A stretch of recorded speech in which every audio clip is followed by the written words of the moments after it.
ಪ್ರದೇಶದಲ್ಲಿ ಮುಂಗಾರು ಅಬ್ಬರ ಹೆಚ್ಚಾಗಿದ್ದು ಮುಂಗಾರು ಆರಂಭವಾದ ಬಳಿಕ ಈವರೆಗೆ 22 ಮಂದಿ ಸಾವನ್ನಪ್ಪಿದ್ದಾರೆ. 172 ಕೋಟಿ ರೂಪಾಯಿ ನಷ್ಟವಾಗಿದೆ.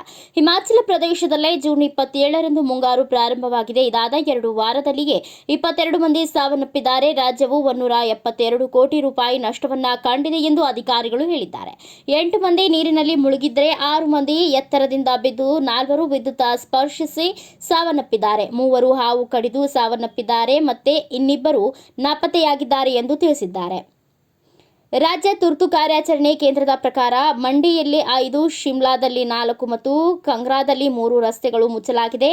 ಬುಡಕಟ್ಟು, ಲಾಹೌಲ್ ಮತ್ತು ಸ್ಪೀತಿ ಜಿಲ್ಲೆಯ ಲಿಂಧೂರ್ ಗ್ರಾಮದಲ್ಲಿ ಕಳೆದ ಮಾನ್ಸೂನ್ ಅವಧಿಯಲ್ಲಿ ಬಿರುಕುಗಳು ಕಾಣಿಸಿಕೊಂಡಿದ್ದವು. ಈ ಮುಂಗಾರಿನಲ್ಲಿ ಸುರಿದ ಭಾರೀ ಮಳೆಯಿಂದಾಗಿ 14 ಮನೆಗಳು ನೆಲಸಮವಾಗುವ ಆತಂಕವನ್ನ ಗ್ರಾಮಸ್ಥರು ವ್ಯಕ್ತಪಡಿಸಿದ್ದಾರೆ. ಸೋಲನ್ ಜಿಲ್ಲೆಯಲ್ಲಿ ಚೈಲನ್ನ ಘೇವಾ ಪಂಚಾಯಿತಿಯಲ್ಲಿ ಭೂಕುಸಿತದಿಂದ ಗೋಶಾಲೆಯ ಗೋಡೆ ಕುಸಿದು ಹಸು ಸಾವನ್ನಪ್ಪಿದೆ. ಶಿಮ್ಲಾದ ಹವಾಮಾನ ಇಲಾಖೆಯು ಗುರುವಾರ ಮತ್ತು ಶುಕ್ರವಾರದಂದು ಪ್ರತ್ಯೇಕ ಸ್ಥಳಗಳಲ್ಲಿ ಭಾರೀ ಮಳೆ, ಗುಡುಗು ಮತ್ತು ಮಿಂಚು ಕಾಣಿಸಿಕೊಳ್ಳುವ ಎಚ್ಚರಿಕೆಯನ್ನ ನೀಡಿದೆ. ಯೆಲ್ಲೋ ಅಲರ್ಟ್ ಘೋಷಣೆ ಮಾಡಲಾಗಿದೆ. ಹಾಗೆಯೇ ತೋಟಗಳು, ಬೆಳೆಗಳಿಗೆ ಹಾನಿಯಾಗುವ, ಗುಡಿಸಲುಗಳಿಗೆ ಹಾನಿಯಾಗುವ, ತಗ್ಗು ಪ್ರದೇಶಗಳಲ್ಲಿ ಜಲಾವೃತವಾಗುವ ಬಗ್ಗೆ ಎಚ್ಚರಿಕೆಯನ್ನ ನೀಡಲಾಗಿದೆ.